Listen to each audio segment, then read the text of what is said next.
राजीव जी कैसे यहाँ पर नेशनल टेलीविजन पर बैठकर कह सकते हैं कि गिरिराज जी जो कर रहे हैं वो बिल्कुल गैर जरूरी है? ये मैंने तो नहीं कहा, ये तो राजीव जी ने कहा है। राजीव जी, गैर जरूरी है या वो जरूरी है? वो काम कर रहे हैं सर। अच्छा देखिए, गुरु प्रकाश जी ने बहुत सारी बातें कही और काफी अच्छे तरीके से उन्होंने पार्टी स्टैंड को समझाया। मैं एक बात जरूर कहना चाहूंगा जी, हम अलायंस में हैं और 19 वर्षों में 15 वर्ष से ज्यादा भारतीय जनता पार्टी और हम मिलकर रहे हैं।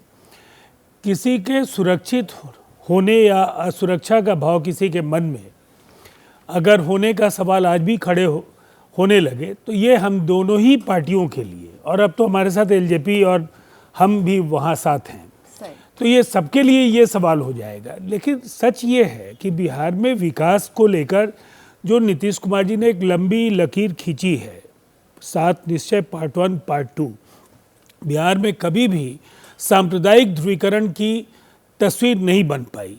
वहाँ कमज़ोर वर्गों का सशक्तिकरण और विकास के जो अनेक कार्य हुए, जिसकी वजह से जिस गठबंधन के नेता नीतीश कुमार जी रहे, उस गठबंधन को जनता ने आंख मूंद कर आशीर्वाद दिया। अब ऐसे में जब बिहार के विकास को पंख लगने वाले हैं, अभी के बजट में बड़े बड़े ऐलान हुए हैं, हमारी पूरी जो कोशिश है कि बिहार को एक विकसित राज्य बनाने की दिशा में जो हमारा प्रयास है वहाँ हम आगे बढ़े। इसीलिए मैंने कहा कि ये सच्चाई नहीं है कि बिहार में हिंदू असुरक्षित हैं, और मैंने बार बार इस बात को दोहराया कि सब हमारी प्रतिबद्धता केवल हिंदुओं या मुसलमानों तक ही सीमित नहीं है। उस राज्य में किसी भी धर्म को मानने वाले धर्मावलंबी सबको अपने त्यौहार मनाने की आज़ादी है, एक दूसरे के रीति रिवाजों का वो सम्मान करते हैं और परस्पर ये भावना वहाँ है।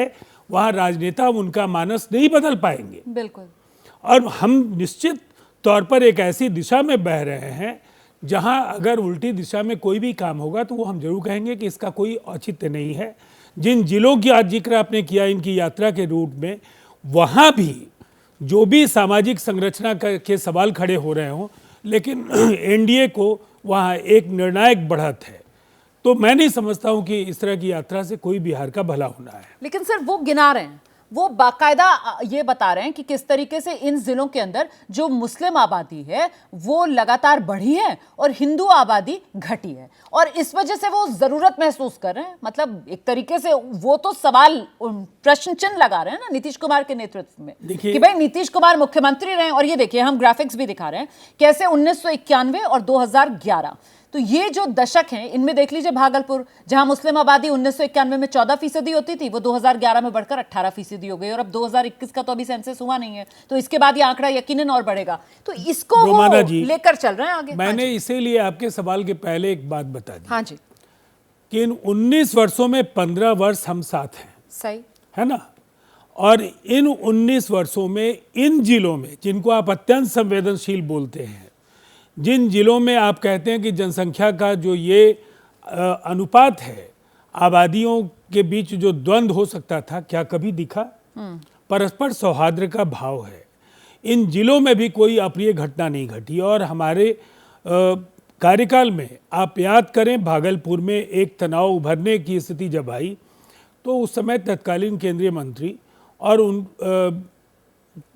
जिनको लेकर के कई तरह की बातें कही जा रही थी, उनके सुपुत्र की जब चर्चा हुई तो राज्य सरकार ने दबाव बनाया और उन्होंने आत्मसमर्पण किया।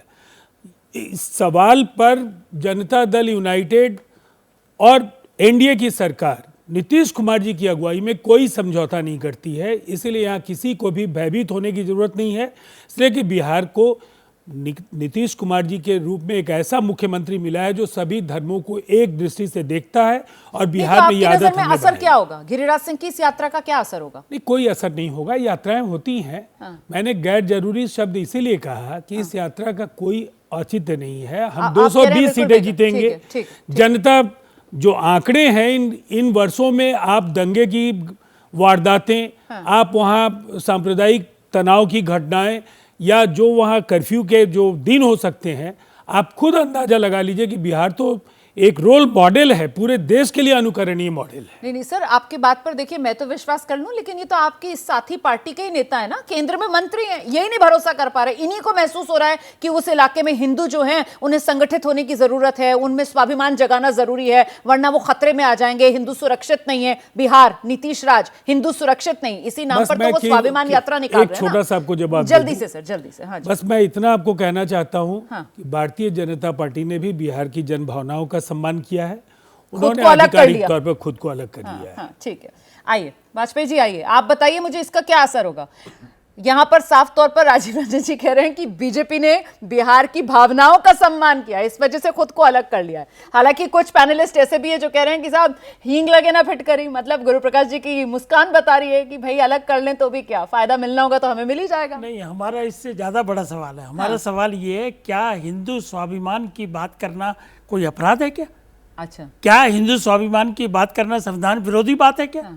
हमारा ये संदर्भ है। मेरा सवाल आपसे सर इसी से जुड़ा हुआ है। हिंदू स्वाभिमान की बात कीजिए, लेकिन हिंदू स्वाभिमान इसलिए जगाना ताकि वो सुरक्षित रहें, तो ये तो कहीं ना कहीं राज्य सरकार पर सवाल का निशान हो गया ना। किसी स्टेट में सुरक्षित वर्ड दिखा नहीं, वो कह रहे हैं, वो तो लगातार गिरिराज जी कह रहे हैं कि हिंदू स्वाभिमान यात्रा हिंदुओं को, स्वाभिमान यात्रा अलग, pride, we are proud Hindu करने के लिए, क्योंकि अगर एकजुट नहीं रहोगे तो खतरे में आ जाओगे, ये तो वो कह रहे हैं। एक वर्ड से बड़ा मामला गड़बड़ा जाएगा। देखिए, वो हिंदू स्वाभिमान की बात कर रहे हैं कि वी आर प्राउड हिंदू, तो उसमें क्या दिक्कत है?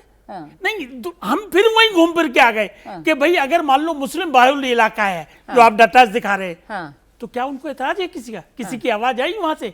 सिवाय नेता के, और कौन सा नेता है जो तुष्टिकरण करते रहते हैं, उसके अलावा किसी एक की आवाज नहीं आई। कौन सा नेता तुष्टिकरण जो करता रहता है? तेजस्वी यादव की बयान है। दंगे की बात उन्होंने की है। ये कहां से निकल के आ रही है चीजें? नहीं, क्योंकि अभी बहुत सारे बयान और बड़े विवादित बयान जो गिरिराज सिंह की भी चर्चा हो रही है, आज का संदर्भ, इसलिए मैंने कहा कि एक बार जरा क्लियर कर लूं यहाँ पर, क्योंकि अब आजकल समझ में नहीं आता सर कौन मुस्लिम तुष्टिकरण कर रहा है, कौन हिंदू तुष्टिकरण कर रहा है। इस वजह से बहुत फेर हो जाता है ना सर। जैसे ही घड़ी का काटा दोपहर 2:30 पे आए, बबीता जी का दिल सास बहू साजिश के लिए मचल जाए। और ये है इनकी बहू, पूरे दिन ऑफिस की टेंशन हो जाए गॉन जब ये करें अपना फेवरेट शो फ्री टाइम पे ऑन। इनकी तरह आप भी देखें अपना फेवरेट शो अपने टाइम पर और डाउनलोड कीजिए एबीपी लाइव ऐप अपने स्मार्ट टीवी पर।